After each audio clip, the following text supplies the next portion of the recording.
Hi, Mrs. Nita here with Heroesmart Homeschool Academy. In today's lesson, we're going to do a review of the three-dimensional shapes we've talked about so far. The cube, cone, sphere, and cylinder. Are you ready for today's lesson? I am too. Let's begin with the word of prayer. We thank you, Lord, for this time we have to learn and grow. We seek to do the best we can and add to what we know. We love you, God, with all our hearts, and to others love we show. Pleasing you is our goal. Now to our lesson we shall go. In Jesus' name, amen. Amen. Well, if you have your Godly Learners Mathematics Workbook, you can turn to page number 4, where we'll recite our morality creed for the morning. The scripture says in Romans 10:9-10 that if thou shalt confess with thy mouth the Lord Jesus, and shalt believe in thine heart that God has raised him from the dead, thou shalt be saved. For with the heart man believeth unto righteousness, and with the mouth confession is made unto salvation. That's a really, really big promise that we want to take advantage of at the beginning of every mathematics video lesson. So thank you for joining me today. And if you do not have access to the morality creed, perhaps because you don't have your workbook or one thing or another, feel free to just repeat after me. I believe in Jesus Christ, the Messiah who died and was resurrected from the dead to save humanity from sins. He is my Lord, Master, Boss, and Savior. I love God. I love myself and others with the God kind of love. I believe the Bible is inspired by the Spirit of God and is the basis for morality, rights and wrongs. I look to the Spirit of God to understand God's intent behind every letter of the Bible. I abide by this intent, and I live to honor God in thought, in word, and in deed. I believe there is a heaven to gain and a hell to shun. Father, please give me grace and mercy to please you more. This is my morality creed. In the name of Jesus, amen. Well, it is so good to have you back here with me. I tell you, class just would not be the same without you. Your presence is felt all the way here in Houston, Texas. So thank you for joining. If you have a workbook, you may turn to page number, well, let's find out. We are on page number 70. Where today we're going to do a review of these 4 shapes. Okay, so let's get started. In the past, we've talked about the cube. We have the cube as a 3-dimensional figure. And I've shown you in the past how to create your own cube. You just want to fold these flaps in. Once they're folded in, once you've created that crease, make sure you have mommy or daddy or someone help you with this, because it can be quite challenging, I must admit. You just tuck everything in like that, and you'll want to tape or glue it in this way. Can you see that?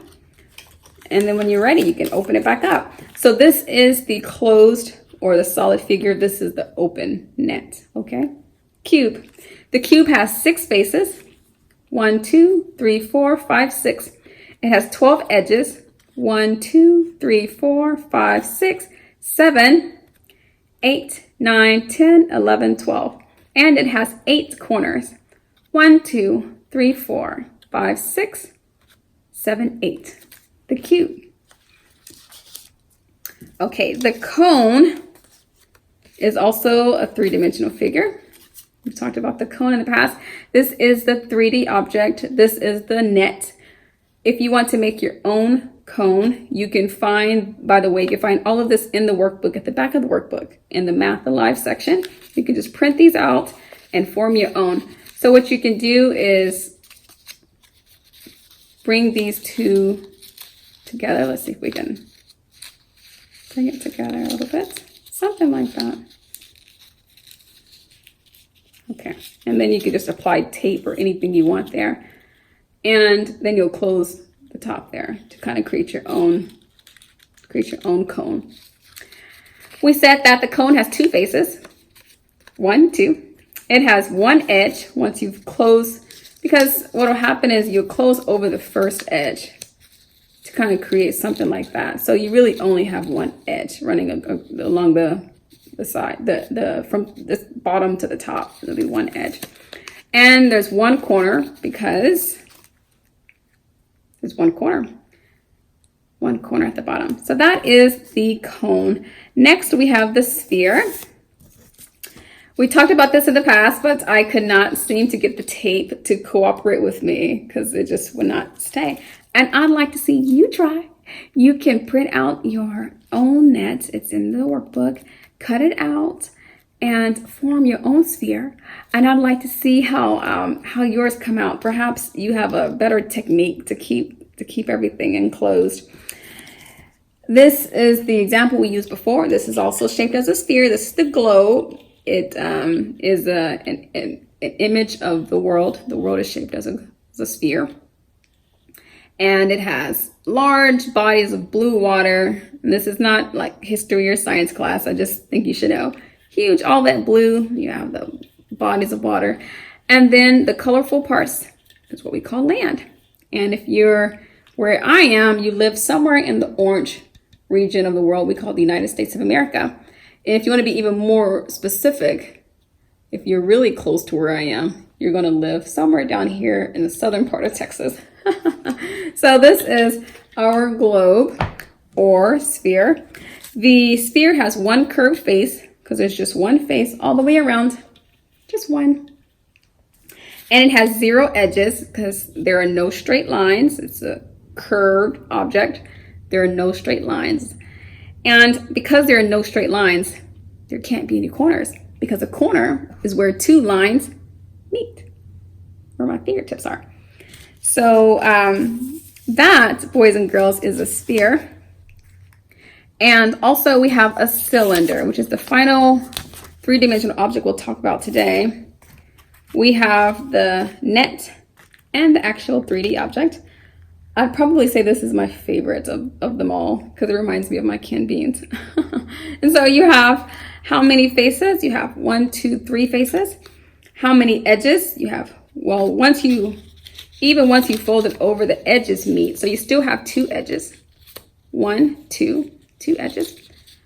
And then when you put the tops on, you'll find that there are no corners because the 2 edges are covered by the 2 faces. So you bring these 2 together, close that, no corners, just the edges and the faces. And that is a cylinder. Well, I think that concludes our lesson for today. We just did a review of the 3-dimensional objects we talked about so far. We'll talk about even more in 2 weeks from now. Thank you so much for joining me today. Remember, Jesus loves you. We love you. And until next time, God bless. I'll be your hero's buddy, and as you study with Heroesmart, I will be